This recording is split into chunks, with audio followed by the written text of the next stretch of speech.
If the southwest of Scotland is undiscovered, then the far east of Dumfries and Galloway is practically unknown. The historic little town of Langham is not signposted from the motorway. In fact, it barely features on any signs. As you travel the A7 between Carlisle and Galashiels, you'll simply stumble across it.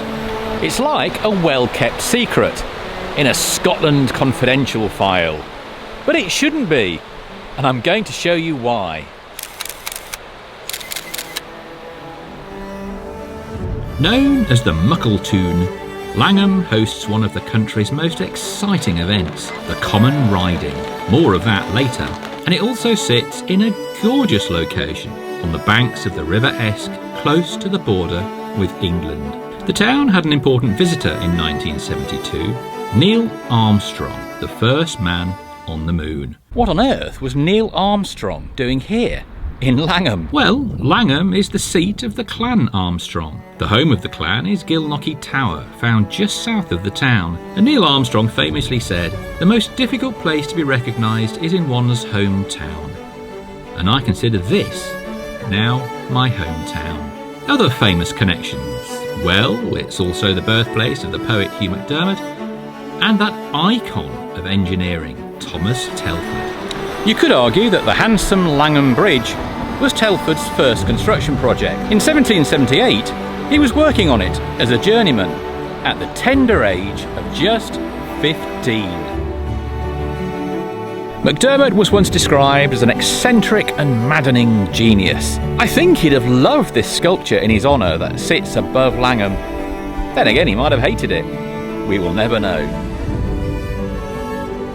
The Buccleuch Centre provides a cultural offering that you would never expect from a town of just over 2,000 people. Gigs, plays, beer festivals, you name it.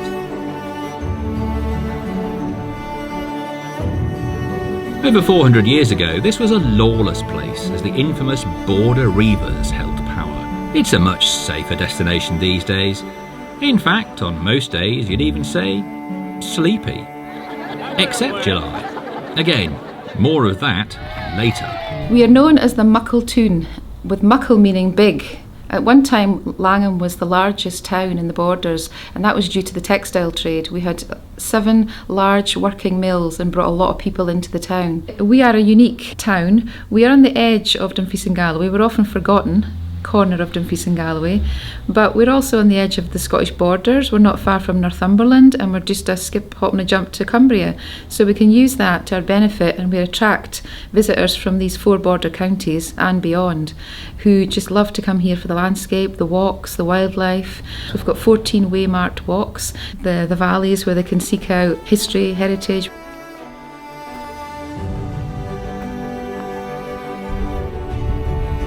The views from the Malcolm Memorial are simply unbeatable.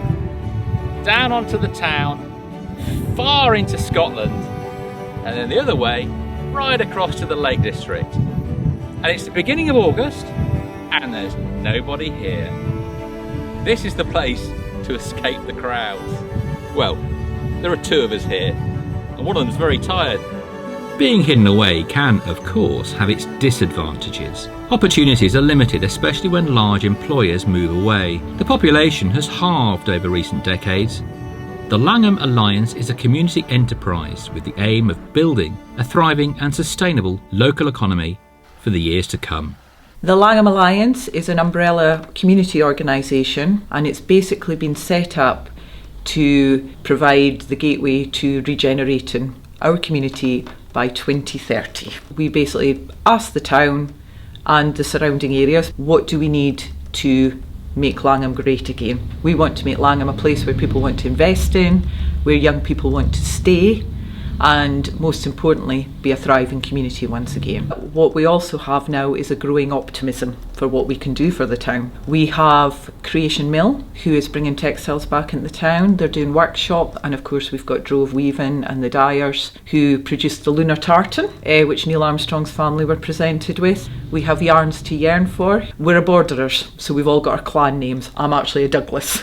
I'm part of the Douglas clan, and we have our own tartans, so they can do bespoke gifts for any tartan. So it's a must-see, and it's a must-contact if you're visiting the town. One of our other groups is sports, leisure and outdoor tourism. We have always had a little caravanning and camping club at the rugby club. We recently helped secure funding for that, and they now have 10 standalone hard-standing pitches with electrical hookups. We've had a couple of little local businesses, coffee shops opened, which has hugely regenerated the high street, proving hugely popular with locals and tourists. The culmination of all our public consultation is the community plan. I was born and bred.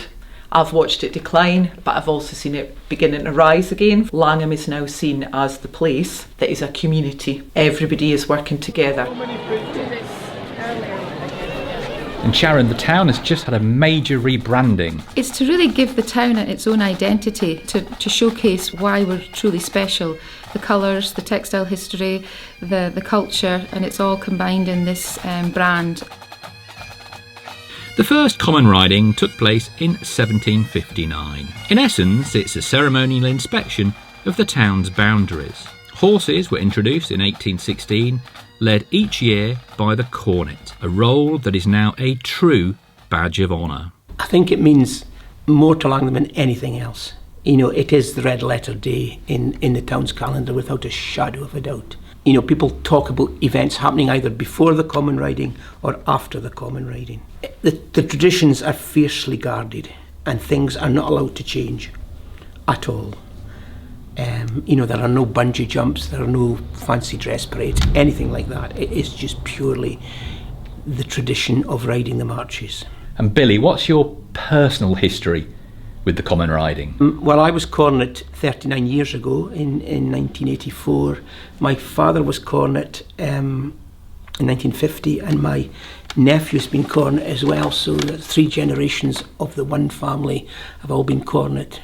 And until 2018, I cried the fair up at the Castle Craigs, and after that our cornet took over. So this year was a very special year for the town, because this is the first time that a cornet has cried the fair in his year of office.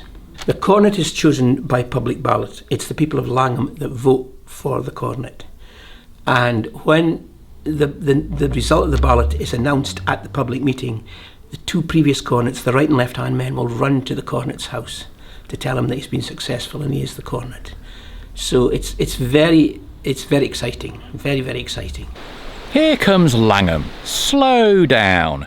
Appropriate for almost every day of the year here, except the last Friday in July. Now enjoy some brief highlights of the incredible Langham Common Riding of 2023. Welcome to this wondrous day of rampant exaltation, the celebration of Langham Common Riding on this, the last Friday in July 2023. We stand here in eager anticipation for what lies ahead, as we celebrate our love for the town we live in, a town which rides its marches with traditions going back to 1759.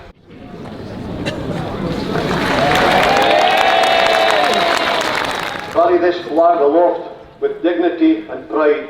Enjoy yourself. Good luck.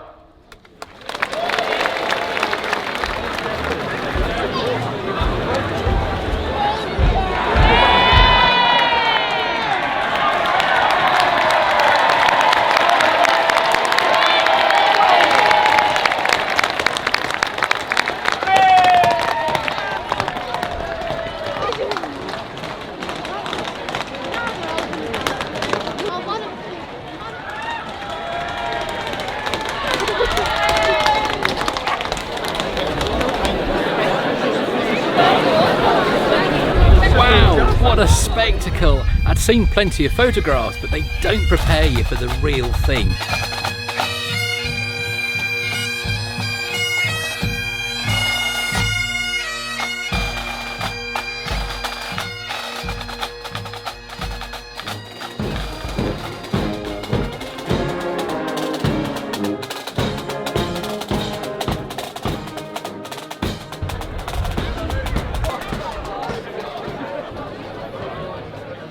We're now all waiting for the return of the horses.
Watches were out in the outside and lane 8, then O'Day, right the way through.